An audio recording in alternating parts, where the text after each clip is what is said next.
दोस्तों आप सब, मैं हूं आपका दोस्त विनय मिश्रा। इस वीडियो में हम बात करेंगे अपडेशन टेक्निक्स के बारे में। आखिर क्यों हम लोग को अपडेशन टेक्निक यूज़ करना पड़ रहा है। अभी तक के तो बहुत ही सही चल रहा था, कैश मेमोरी को हम लोग एक्सेस करना सीख गए, किस तरीके से हम लोग को मेन मेमोरी से कैश मेमोरी में सब अपन समझ गए, मैपिंग के टेक्निक किस तरीके से मैप होते हैं, ब्लॉक वगैरह। ठीक है, अब हम लोग समझते हैं, थोड़ा आगे बढ़ते हैं, प्रैक्टिकल अप्रोच पे हम लोग जाएंगे। आखिर क्या काम होता होगा, कैसे काम होता है, ये अब हम लोग को सीखना है। तो देखिए, अपडेशन करना क्यों जरूरी है, क्यों जरूरी है हम लोग को अपडेट करना। पहले इसको एग्जाम्पल के थ्रू समझाता हूं, फिर आएंगे हम लोग इस पॉइंट्स को एक बार रीड कर लेंगे, अपना काम हो जाएगा। देखो, इसको अपन एक बार अच्छे से समझते हैं। देखो, इसको मैं थोड़ा साइड में यहां पे रख देता हूं। ठीक, तो देखो, सबसे पहले हम लोग ये जानते हैं, ये अपना क्या है, सीपीयू है। ठीक है, बहुत बढ़िया। सीपीयू किससे बात करेगा भाई? सीपीयू सबसे पहले जाएगा कैश के पास। कुछ भी काम होगा वो किसके पास जाएगा? कैश मेमोरी के साथ पास जाएगा। ठीक है, बहुत बढ़िया। ये कैश मेमोरी है। उसके बाद फिर ये मेरा मेन मेमोरी है। ठीक है भाई, बहुत बढ़िया। ये मेरा है मेन मेमोरी। ये चीज अपने को समझ में आता है। ठीक है, अभी अपन एक रफ आइडिया ले रहे हैं, आखिर क्यों ये काम होता है, कैसे होता है। ठीक है, सबसे पहले एक इंस्ट्रक्शन लिखता हूं मैं।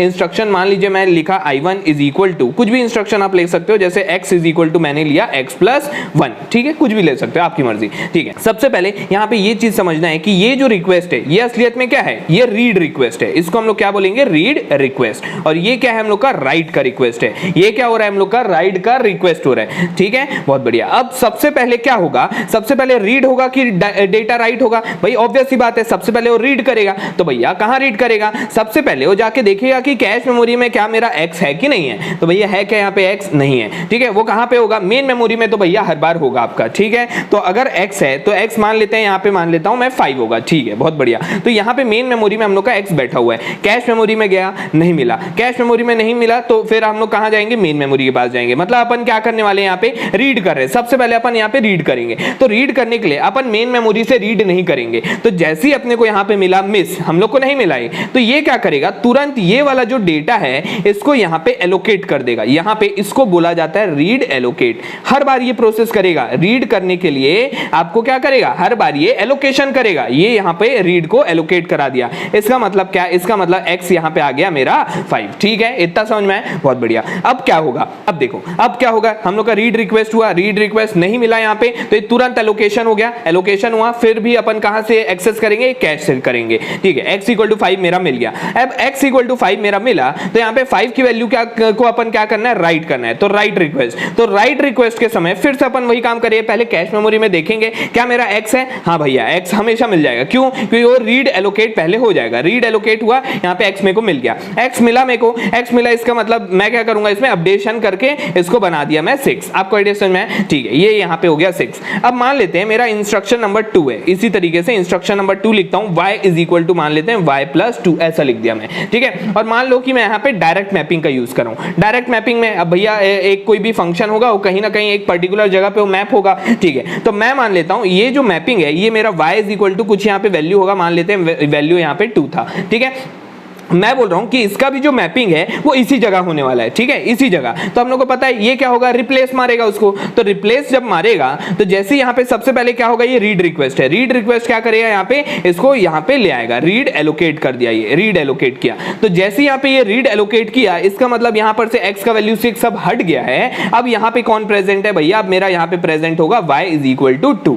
ठीक है, बहुत बढ़िया। अब y इक्वल टू 2 है मेरा यहाँ पे, ये रीड रिक्वेस्ट हुआ। फिर ये राइट रिक्वेस्ट होगा, तो ये क्या हो जाएगा? वैल्यू इसका 4 हो जाएगा। ठीक है, ये भी चीज समझ में आ गया होगा। उसके बाद आगे बढ़ते हैं। उसके बाद आगे क्या होगा? यहाँ पे सम। अगर मैं यहाँ पे सम करना चाहूं तो सम इज इक्वल टू, अगर मैं लिखा x प्लस वाई मेरे को सम में यहाँ पे डाल देना है। ठीक है, बहुत बढ़िया। तो यहाँ पे सबसे पहले यहाँ पे मान लेते हैं सम का वैल्यू कुछ है, यहाँ पे मान लेते हैं 0 है इनिशियली। ठीक है, तो यहाँ पे सम का वैल्यू फिर से वही काम होगा। पहले अपन क्या करेंगे? यहाँ पे रीड मानेंगे। रीड मारना है अपने को। तो x और y कहां से मारूंगा मैं? भैया यहाँ पे देखा तो x तो मेरे को मिला ही नहीं, मेरे को क्या मिला? यहाँ पे y मिला। तो y की वैल्यू तो तुरंत मेरे को मिल गई, लेकिन x की वैल्यू के लिए अपन क्या करेंगे? फिर से यहां पर से अपने को क्या करना होगा? यहां पर से डालना होगा। ठीक है, डालना होगा कि नहीं डालना होगा? यहां पे फिर से क्या होगा?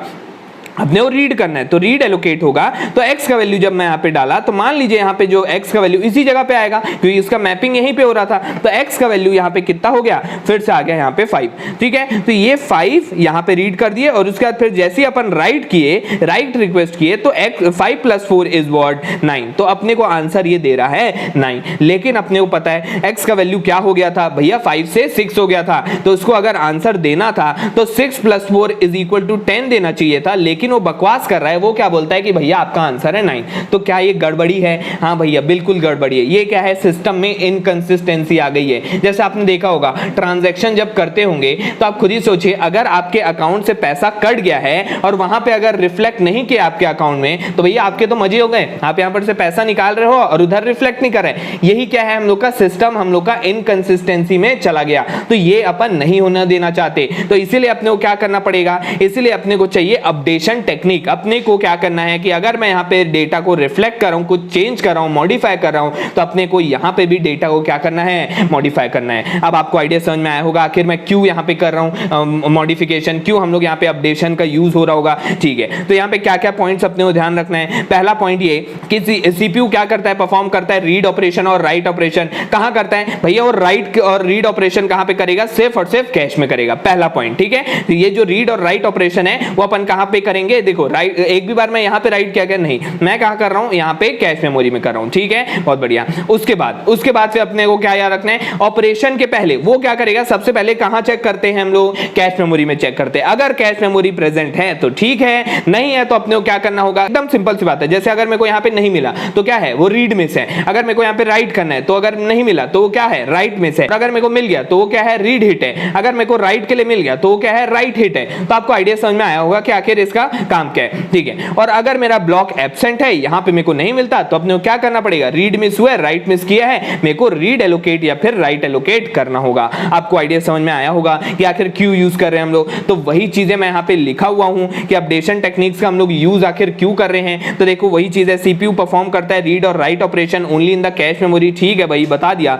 उसके बाद फिर बिफोर द ऑपरेशन वो चेक करता है availability of the block in the cache memory. अगर मेरा ब्लॉक अवेलेबल है तो ऑपरेशन को अपन रीड हिट या फिर राइट हिट बोलेंगे। ठीक है, ये भी बता दिया आपको। If the block is not available, operation को अपन रीड मिस या फिर राइट मिस बोलते हैं। ये भी बता दिया, आप आइडिया समझ रहे होंगे। ठीक है, when there is a miss operation required block को ट्रांसफर मारते हैं मेन मेमोरी से कैश मेमोरी में। ठीक है भाई, ये भी अपन समझ गए। उसके बाद this operation is called read allocation या फिर राइट एलोकेशन। ठीक है, ये भी आप समझ गए होंगे। After the allocation the CPU perform करता है रीड या फिर राइट ऑपरेशन। ठीक है, different values are maintained at cache memory and main memory with same address. तो यहां पे क्या, यहां पे वही चीज की बात कर रहे हैं कि अगर मेरा मान लीजिए जैसे यहां पे गड़बड़ी आ गई थी ना, यहां पे मेरा यहां पे 5 था, यहां पे लेकिन मेरा वैल्यू 6 था। जैसे यहां पे मेरा y का वैल्यू 2 है, यहां पे वैल्यू कट के 4 हो गया। तो यहां पे अगर डिफरेंट वैल्यूज मेरा कैश मेमोरी और मेन मेमोरी में है सेम एड्रेस पे, तो इसका मतलब क्या है, वहां पे गड़बड़ी है। और इसी गड़बड़ी को बोला जाता है कैश कोहेरेंस। आपको आइडिया समझ में आया, इसी प्रॉब्लम को बोला जाता है cash coherence. The same address contain different values at different places is called coherence. आपको आइडिया समझ में आया होगा। ठीक है, कोहेरेंस से क्या होता है भैया, लॉस ऑफ डेटा होता है, ये अपन समझ गए। इसीलिए अपडेशन अपने को जरूरी है। कैश मेमोरी में जो भी मैं यहाँ पे चेंज कर रहा हूँ वो रिफ्लेक्ट करना चाहिए हमारी मेन मेमोरी में, वही चीज लिखा हुआ है। तो इस प्रॉब्लम को हम लोग को दूर करने के लिए अपने पास दो टेक्निक्स हैं, दो अपडेटिंग टेक्निक्स है, जिसको बोला जाता है राइट थ्रू और दूसरे वाले को बोला जाता है राइट बैक। तो हल्का फुल्का आपको आइडिया देता हूं, उसके बाद फिर एक एक वीडियो में इस पे डेडिकेट करूंगा जहां पे आपको बहुत ही डिटेल में समझाऊंगा राइट थ्रू क्या होता है, राइट बैक क्या होता है। अभी के लिए बस अपने को आइडिया समझना है कि राइट थ्रू से अपन क्या करेंगे। राइट थ्रू में ऐसा करेंगे कि जब भी हम लोग चेंज किए अपनी कैश मेमोरी में, तो तुरंत के तुरंत वहां पे क्या होगा, साइमल्टेनियस काम होगा, अपडेशन हो जाएगा हमारे मेन मेमोरी में एकदम तुरंत साइमल्टेनियसली। ठीक है, राइट बैक के केस में क्या होगा, राइट बैक के केस में ये होगा जैसे कि अगर मैं यहां पे बोलूं ये वाले एग्जांपल के हिसाब से, पहले यहां पे कौन बैठा हुआ था भैया, x = 5 बैठा हुआ था। ठीक है, x = 5, फिर ये चेंज होके क्या हो गया था, 6 हो गया था। ठीक है, अब अपने को पता है कौन आ रहा है भैया, y आ रहा है। तो जब इसको पता चला कि यहां पे इस गद्दी पे भैया कोई और बैठने वाला है, y = 2 आने वाला है, तो क्या किया, तुरंत फोन लगा के बता दिया मेन मेमोरी को कि भैया आप ये कोई यहां पे बैठने वाला है, आप तुरंत यहां पे अपडेशन कर दो। ठीक है, ये जो पैसे हैं तुरंत यहां पे ट्रांसफर कर दो, जो इसके पास मिला है तुरंत यहां पे भेज दो। तो ये क्या है, राइट बैक है। तो यहां पे जो वैल्यू हो जाएगी वो तुरंत 6 हो जाएगी। मतलब कब, हम लोग जरूरत पड़ने पे कर रहे हैं, जब यहां पे कोई गद्दे में बैठने वाला है, इस जगह पे आने वाला है, ब्लॉक यहां पे चेंज होने वाला है, इस जगह को ये हथियाने वाला है, उसके पहले ही ये क्या करेगा, तुरंत यहां पे अपडेशन कर देगा। इसको क्या बोलते हैं, राइट बैक बोलते हैं। आपको आइडिया समझ में है। ठीक है, राइट थ्रू समझ गए, राइट बैक समझ गए, बहुत बढ़िया। अब ये जो राइट थ्रू है ये भी दो टाइप का हो सकता है हम लोग का, और ये जो राइट बैक है ये भी हम लोग का दो टाइप का हो सकता है। एक है हम लोग का write through with write allocation, और दूसरा है write through with no write allocation. ठीक है, और इसके भी दो टाइप है फर्दर, विथ राइट एलोकेशन और इसका है विथ नो राइट एलोकेशन। आपको आइडिया समझ में आया ये क्यों है? नहीं समझ में आया कोई दिक्कत नहीं। देखो विथ राइट एलोकेशन, यहां पे रीड एलोकेशन की बात क्यों नहीं किया है? क्योंकि रीड एलोकेशन हर बार होगा, सब में होगा। रीड एलोकेशन में कोई दिक्कत नहीं, रीड एलोकेशन ये चारों केस में होगा, ठीक है। अब राइट एलोकेशन में क्या बोल रहे हैं? देखो राइट थ्रू का मतलब क्या, जो हम लोग प्रैक्टिकली यूज करते हैं ना, वो इन दोनों को यूज करते हैं। अगर मैं राइट थ्रू का यूज कर रहा हूं तो मेरे को विथ नो एलोकेशन वाले को यूज करना है, और अगर मैं राइट बैक को यूज कर रहा हूं इसका मतलब मेरे को इस वाले को यूज करना है, ठीक है। प्रैक्टिकली ये दोनों को ही यूज किया जाता है, लेकिन इंप्लीमेंटेशन में अपन चारों से इंप्लीमेंट कर सकते हैं, लेकिन जो ज्यादा एफिशिएंट है वो ये दोनों मेथड है। राइट थ्रू कर रहे हैं तो ये वाला, और राइट बैक कर रहे हैं तो ये वाला। क्यों ऐसा? तो ये अभी जल्दी समझ लेते हैं। देखो राइट थ्रू में ये पहला वाला पॉइंट क्या बोल रहा है? Write through with write allocation. अब आप खुद ही सोच के देखो, राइट थ्रू का मतलब क्या बताया अभी मैं? साइमल्टेनियस होगा भैया, काम साइमल्टेनियस होगा। तो सबसे पहले अगर मैं यहां पे इसी एग्जांपल में वापस आऊं तो आप खुद ही बताइए, यहां पे राइट थ्रू का केस क्या बोलता है? यहां पे x = 6 था, ठीक है भाई 6 था, तो अपने को पता है जैसे यहां पे चेंज हुआ तुरंत यहां पे क्या हो जाएगा? चेंज हो जाएगा। ये राइट थ्रू बोलता है तुरंत साइमल्टेनियस काम करना है भैया। जैसे जितने भी मेमोरी कनेक्टेड है वो जगह पे मेरे को वैल्यू क्या करना है? लगातार चेंज कर देना है। जैसे ही चेंज हुआ तुरंत चेंज करना है। तो यहां पे लगातार ये चेंज हो गया होगा। अब आप खुद ही सोच के देखो यहां पे क्या क्या पॉसिबिलिटी है। मैं मान लीजिए यहां पे आया कैश मेमोरी में, मैं मांगा x है कि नहीं, तो x में ढूंढा, हो सकता है मेरे को मिल जाए, हो सकता है मेरे को ना मिले, मतलब हो सकता है मिस हो जाए या तो हो सकता है हिट हो जाए। तो अगर ये मेरा मिस हो गया तो क्या मेरे को राइट एलोकेट यूज करना पड़ेगा? क्या भैया मेरे को राइट एलोकेट यूज करने की जरूरत ही क्या है? रीड एलोकेट करने से वैसे ही आ जाता है डेटा। रीड एलोकेट हो रहा है ना हर बार, तो रीड एलोकेट करने से यहां पे डेटा आ जाता है। तो मेरे को जबरदस्ती में राइट एलोकेट के लिए भी फिर से यहां पे डेटा लाने की क्या जरूरत है? रीड एलोकेट कर रहा हूं तो भी तो यहां पे x = 5 आ जा रहा है ना, ठीक है। ये x = अपडेट हुआ, अपडेट किया मैं, उसके बाद फिर मैं राइट एलोकेट करके यहां पे राइट एलोकेट करने का मतलब क्या? ये यहां पे x = जो 6 है इसको मैं वापस से इसकी जगह पे डाल रहा हूं, वो करने की क्या जरूरत है भैया? ये तो सेंसलेस बात हो गई, ठीक है। तो यही है, तो हम लोग का पहला जो है राइट थ्रू के साथ, इसीलिए अपन राइट एलोकेशन का यूज नहीं करते हैं। क्यों नहीं करते आप समझ गए होंगे। ये कर सकते हो आपकी मर्जी, लेकिन जबरदस्ती में टाइम खपाएगा, ठीक है। राइट थ्रू कर रहे हैं इसका मतलब दोनों मेमोरी में क्या है? अपडेशन हो गया है। अब आप खुद ही सोच के देखो, अगर पहले से मिल गया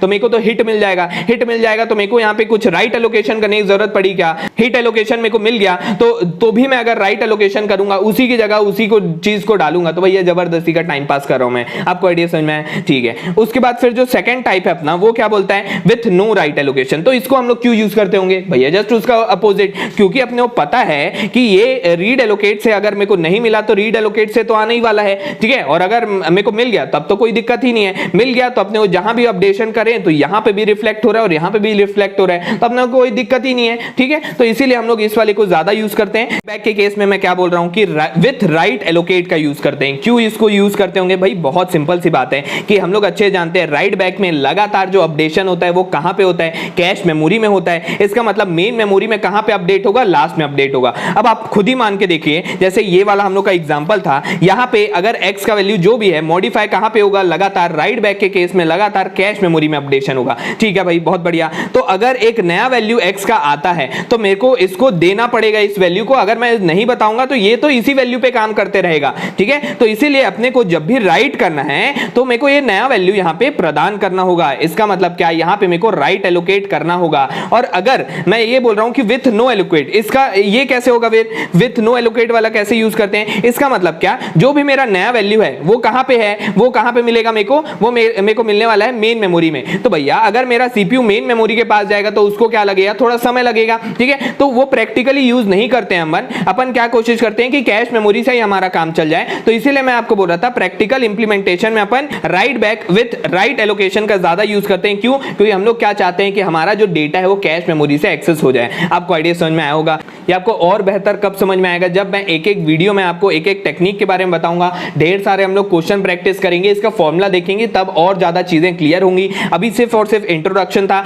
आखिर क्यों हम लोग अपडेशन कर रहे हैं, क्या जरूरत पड़ी अपडेशन की, कैश कोहेरेंस प्रॉब्लम क्या था, उसका सॉल्यूशन क्या क्या हो सकता है। तो यहाँ पे अपने को असलियत में 2 ही सॉल्यूशन है, लेकिन उसके फर्दर 4 टाइप्स हैं। और यूज जनरली किसको किया जाता है? 2 को यूज किया जाता है। तो यहाँ पे आपको आइडिया समझ में आया होगा। तो इस वीडियो के लिए इतना ही रखता हूँ, मिलता हूँ अपने अगले वीडियो में जहाँ पे मैं आपको राइट थ्रू का एक एक पॉलिसी समझाऊंगा, उस पे बेस्ड हम लोग न्यूमेरिकल सॉल्व करेंगे। जो जो चीज आपको याद रखना है वो सारी चीजें बताऊंगा। इस वीडियो के लिए इतना ही रखता हूँ, मिलता हूँ अपने अगले वीडियो में। Thank you.